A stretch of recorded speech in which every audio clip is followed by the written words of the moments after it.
Ey dünyanı məzəmmət edən ki, onun hilələrinə aldanmısan, onun puçluqlarına məftunsan.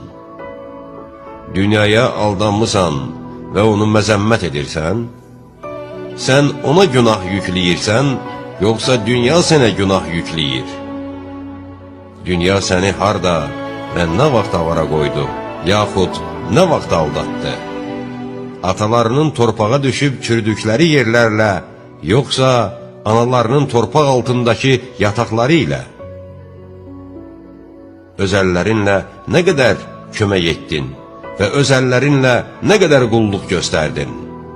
Onların sağalmalarını istədin, təbiblərdən dərmanın xeyrini soruşdun. Səhər sənin dərmanın onların ehtiyacını aradan qaldırmırdı və sənin göz yaşların onlara xeyir vermirdi.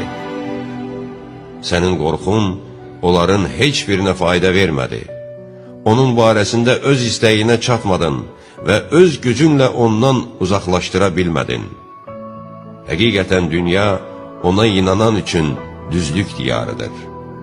Başa düşən və onun xəbər verdiklərini dərk edən üçün aman və xatircəmlik evidir.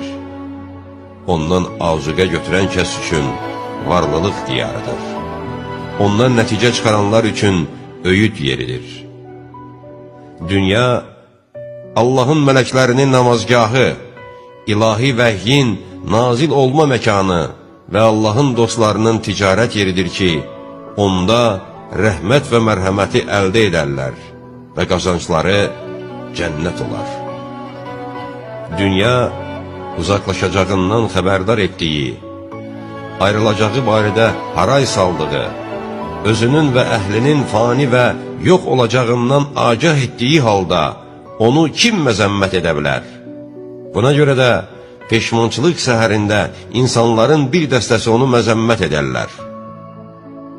Digərləri isə qiyamət günü onu tərifləyərlər ki, dünya onların yadlarına saldı və onlar da yada saldılar. Onlara xəbər verdi və onlar da təsdiq etdilər. Onlara öyüd nəsihət verdi və onlar da qəbul etdilər.